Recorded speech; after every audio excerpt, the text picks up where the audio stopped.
तारीख थी 30 जनवरी 1948।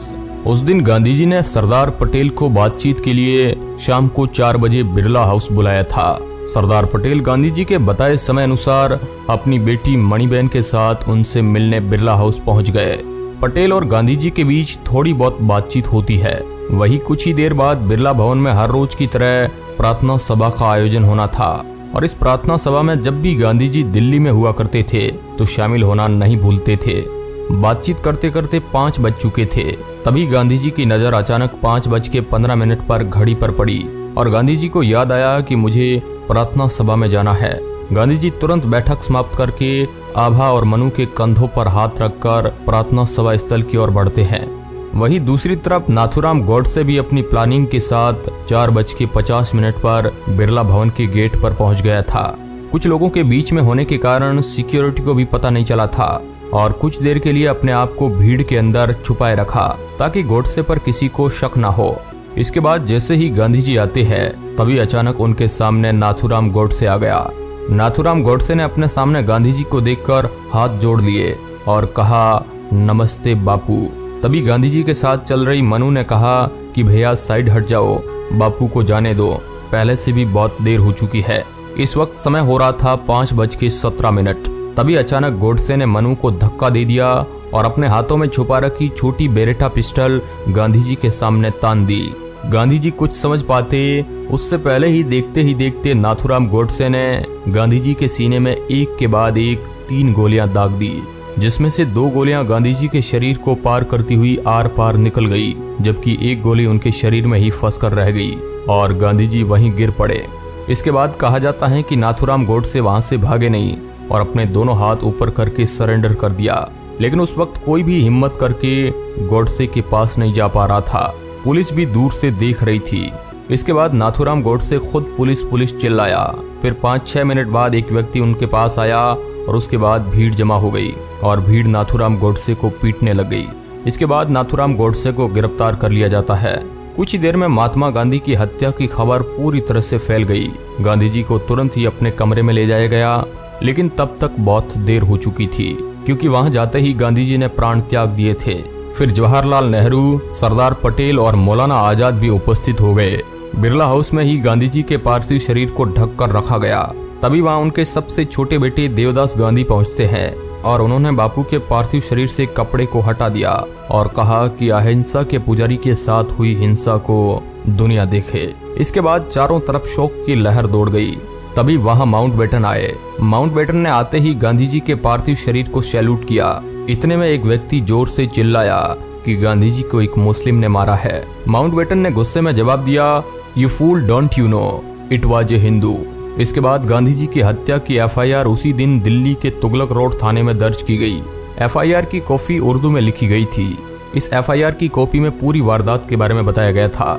गांधी जी की हत्या के बाद इस मुकदमे में 8 लोगों को आरोपी बनाया गया था, जिसमें से 2 लोगों को उच्च न्यायालय ने बाद में बरी कर दिया और वीर सावरकर के खिलाफ कोई सबूत नहीं मिलने की वजह से उन्हें भी बरी कर दिया गया। उनमें से 3 लोग गोपाल गोडसे, मदन लाल पाहवा और विष्णु रामकृष्ण करकरे को उम्र कैद की सजा सुनाई और जबकि नाथूराम गोडसे और नारायण आप्टे को 8 नवंबर 1949 को फांसी की सजा सुना दी गई। तारीख 15 नवंबर 1949 के दिन अंबाला की सेंट्रल जेल में नाथूराम गोडसे को फांसी दी जानी थी। नाथूराम गोडसे और नारायण आप्टे अपने एक हाथ में गीता और अखंड भारत का नक्शा और दूसरे हाथ में भगवा ध्वज लेकर फांसी की फंदे की तरफ आगे बढ़ रहे थे। चारों तरफ एक अलग ही गम का माहौल बना हुआ था। फिर जल्लाद ने आगे बढ़कर दोनों के गले के अंदर फांसी का फंदा डाल दिया। नाथूराम गोडसे और नारायण आप्टे ने फांसी पर झूलने से पहले जोर से एक नारा लगाया था, नमस्ते सदा वत्सले, और फिर ये दोनों फांसी पर झूल गए। लेकिन आखिर नाथूराम गोडसे और इन लोगों ने गांधी जी को क्यों मारा था? आखिर इन लोगों को गांधी जी से क्या दिक्कत थी? दोस्तों, नाथूराम गोडसे संघ विचारधारा को मानने वाला था। गांधी जी की हत्या के बाद नाथूराम गोडसे ने कोर्ट में बिल्कुल भी सफाई नहीं दी और अपना गुनाह खुले तौर पर स्वीकार कर लिया कि उन्होंने ही गांधी जी को मारा है। गोडसे ने कहा कि सम्मान, कर्तव्य और अपने देशवासियों के प्रति प्यार कभी कभी हमें अहिंसा के सिद्धांत से हटने के लिए बाध्य कर देता है। महात्मा गांधी अपने लिए जूरी और जज दोनों थे। नाथूराम ने कहा कि जब कांग्रेस के दिग्गज नेता गांधी जी की सहमति से देश के बंटवारे का फैसला कर रहे थे, उस देश का जिसे हम पूछते हैं, मैं भीषण गुस्से से भर रहा था। व्यक्तिगत तौर पर किसी के प्रति मेरी कोई दुर्भावना नहीं है, लेकिन मैं कहता हूं कि मैं मौजूदा सरकार का सम्मान नहीं करता क्योंकि उनकी नीतियां मुस्लिमों के पक्ष में थी। लेकिन उसी वक्त मैं ये साफ देख रहा था कि ये नीतियां केवल गांधी जी की मौजूदगी के चलते थी। मुस्लिम तुष्टीकरण की नीति के कारण भारत माता के 2 टुकड़े कर दिए गए और 15 अगस्त 1947 के बाद देश का 1/3 भाग हमारे लिए ही विदेशी भूमि बन गई। गोडसे ने आगे कहा कि मैं साहसपूर्वक कहता हूं कि गांधी जी अपने कृत्यों में असफल हो गए। उन्होंने स्वयं को पाकिस्तान का पिता होना सिद्ध किया। मैं कहता हूं कि मेरी गोलियां एक ऐसे व्यक्ति पर चलाई गई थी जिसकी नीतियों और कार्यों से करोड़ों हिंदुओं को केवल बर्बादी और विनाश ही मिला है। मैं अपने लिए माफी की गुजारिश नहीं करूंगा। जो मैंने किया उस पर मुझे गर्व है। मुझे कोई संदेह नहीं है कि इतिहास के ईमानदार लेखक मेरे कार्य का वजन तोलकर भविष्य में किसी दिन इसका सही मूल्यांकन करेंगे।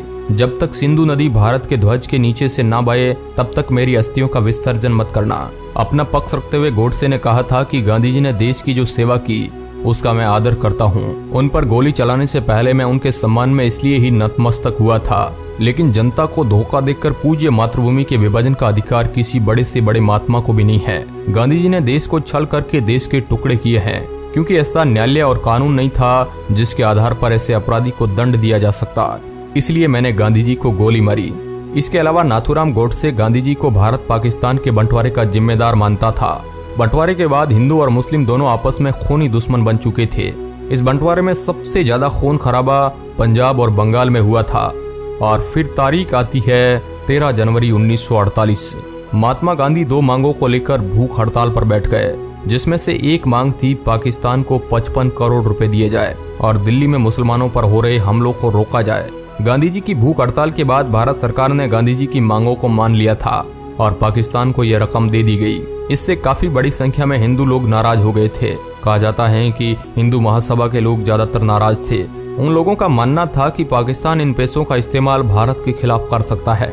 गिरफ्तार होने के बाद जब गोडसे संसद मार्ग थाने में बंद थे, उस वक्त एक बार एक व्यक्ति नाथूराम गोडसे से मिलने आया। गोडसे ने कुछ देर उनके सामने देखने के बाद बोला कि आप देवदास गांधी है, मैंने आपको पहचान लिया है। इसके जवाब में उन्होंने कहा कि हाँ, आप मुझे कैसे जानते हो? तो गोडसे ने कहा कि मैंने आपको एक संवाददाता सम्मेलन में देखा था। आज आपके ऊपर से पिता का छाया हट चुका है और आपके इस दुखदायी संकट का कारण मैं हूँ। उसके लिए मुझे खेद है। नाथूराम गोडसे ने कहा कि आप मेरा विश्वास कीजिए, मैंने किसी व्यक्तिगत शत्रुता के लिए ऐसा नहीं किया है, मैंने इस देश के लिए ऐसा किया है। देवदास ने तब पूछा, तब तुमने ऐसा क्यों किया? जवाब में नाथूराम गोडसे ने कहा, केवल और केवल राजनीतिक वजह से। नाथूराम ने देवदास से अपना पक्ष रखने के लिए समय मांगा, लेकिन पुलिस ने उसे ऐसा नहीं करने दिया। इस मुलाकात का जिक्र नाथूराम के भाई और सह अभियुक्त गोपाल गोडसे ने अपनी किताब गांधी वध क्यों में किया है। गोपाल गोडसे ने अपनी किताब में लिखा है कि देवदास शायद इस उम्मीद में आए होंगे कि उन्हें कोई विभत्स चेहरे वाला गांधी के खून का प्यासा कातिल नजर आएगा, लेकिन नाथूराम सहज और सौम्य थे। उनका आत्मविश्वास बना हुआ था। देवदास ने जैसा सोचा होगा उसके एकदम उलट।